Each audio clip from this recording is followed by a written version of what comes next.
जब आप स्थल पर आया करें तो तुरंत चाहे तो ध्यान पे बैठ जाए, चाहे भजन पे बैठ जाए या सुमरन करने लगे, जो रुचि हो। इसलिए तीनों चीजें अलग अलग, सुमरन अलग, ध्यान अलग और भजन अलग। कभी कभी ऐसा होता है कि किसी में रुचि नहीं होती है तो आदमी ध्यान से बैठ जाए तो भजन में बैठ जाए, भजन से उखड़े तो सुमरन में बैठ जाए, और सुमरन से भी मन न लगे तो कोई प्रार्थना करने लगे, प्रार्थना से भी मन न माने, भागता रहे तो उठ के खड़ा हो जाए और मुंह हाथ धो ले, फिर उसके बाद में बैठ जाए और फिर भी न माने तो उठ के खड़ा हो जाए, फिर अपना वो समय टाल दे, दूसरे समय पर जब भी समय मिले तो। क्योंकि मन पर्दों के साथ बड़ी उखाड़ पछाड़ जो क्रियामान कर्म होते हैं और प्रारब्ध और संचित कर्म, ये तीनों अपनी अपनी जगह पर जोर करते हैं। पहले क्रियामान कर्म आपको बढ़ने नहीं देगा, प्रारब्ध का जब जब भोग आएगा तो उधार खींचेगा, और संचित कर्मों को जब पार करने लगेंगे तो उत्पाद करेंगे। तो जीव पर इस प्रकार से बोझा लदा हुआ है, उसको साफ करने के लिए और मन बुद्धि चित्त इसको निर्मल करने के लिए महापुरुष युक्ति देकर सुमरन भजन ध्यान प्रार्थना सेवा इत्यादि इत्यादि में लगाकर और उसको शुद्ध साफ करते, ताकि भजन में मन सूरत का साथ दे दे। और कभी कभी साथ दे देता है, कभी कहता है कुछ नहीं है चलो भजन किया जाए, तो उस समय लग जाता है, लगा रहता है। लेकिन फिर कोई सामने कोई चित्त में आ गया तो एकदम भगा, उस चित्त के साथ ही भगता है। तो चित्त मन बुद्धि अहंकार की बात तो बाद में, पहले ये, इसी को साफ करने के लिए ये सरल युक्ति, सरल उपाय, इतना सरल उपाय दूसरा और युगों में कभी भी नहीं था। जितने भी उपाय थे सब कठोर से कठोर, जो नहीं हो सकते थे, और कोई कोई बिरला ही करने की कोशिश करता, और उन बिरलों में कोई कोई थोड़ा बहुत, और उनमें भी कोई कोई, तो कोई कोई वो भी बहुत थोड़ा।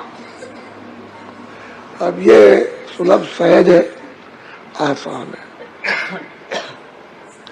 ऐसे युग में ये सहज युक्ति मिले, जबकि मन उड़ता हो, इंद्रियां सवार हो गई हो, काम क्रोध लोभ पर इस पर सवार हो, और आदमी हिंसा का अंबार लगाए हुए, ऐसे वक्त में उस मालिक की, महापुरुषों की बहुत बड़ी दया।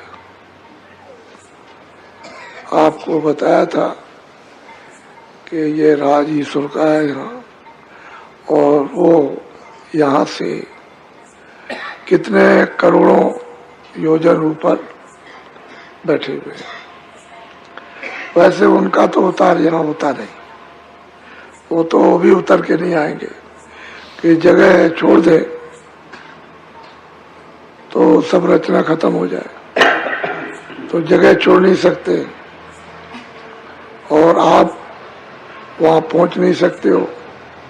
जब कभी कभी पृथ्वी भार से जब लद जाती है और कूड़ा कचरा गंदगी जब जमा हो जाती है, तो उसके लिए अवतारी शक्तियां वो अपने मंडल से या तो आद्या महाशक्ति को आदेश दे देंगे, या स्वर्ग वैकुंठ से वहां आदेश मिल जाएगा, या अपने लोग से जहाँ बैठे हुए तो एक शक्ति को भेज देते हैं, वो यहाँ करके ये सब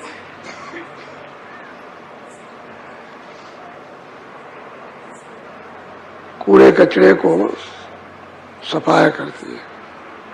वो भी क्या करेगी, संघर्ष करा देगी। क्या करेगी, तमाम लोग भूख से मरने लगेंगे, चिल्ला पड़ेंगे, बीमारी फैल जाएगी और कोई घटना हो जाएगी। इस तरह से तमाम मतलब ये है कि उनको अपने मंडल का अधिकार प्राप्त होता है। वो अपना किया कराया अपना वापस, तो ये उनका राज है। उनके राज में बहुत गड़बड़ी हो गई।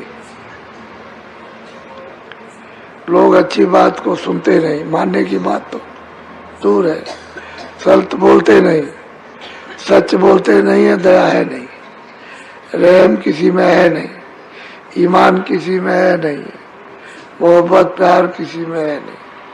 सृष्टि उनकी ये मानव सृष्टि बिगड़ गई। वो भी चाहते हैं कि ये ठीक हो किसी तरह से तो मदद की पूरी मदद आप अपने यहाँ से भेजिए, और आ भी जाएंगे तो जब महापुरुषों का कार्यक्रम चलता रहेगा तो वो कुछ नहीं कर पाएंगे। हमेशा ऐसा होता रहा, जब जब महापुरुष चुप हो जाएंगे तभी कुछ हो सकता है, नहीं तो नहीं होगा। वो चाहते हैं कि जीव किसी तरह से भी इस कर्म छुटकारे से छूट जाए, परे हो जाए,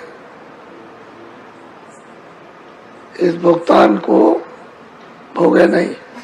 महापुरुषों की तो ये इच्छा, लेकिन अब जीव क्या करे, वो समझ जाए तो जल्दी काम हो जाए, लेकिन वो महापुरुषों को समझते हैं। तो फिर यह है कि उनकी सृष्टि में जो विधान बनाया उसको कोई नहीं मानता। ये जो कागजों पर लिखा है इसको तो लोग आजकल फाड़ फूड़ के फेंकना चाहते हैं, लेकिन मान लो कि उनका विधान आप फाड़ के फेंक भी दीजिए और कहीं नाम निशान को न रहने दीजिए, लेकिन बोध तो नहीं फाड़ सकते हो। फिर मतलब यह तुरंत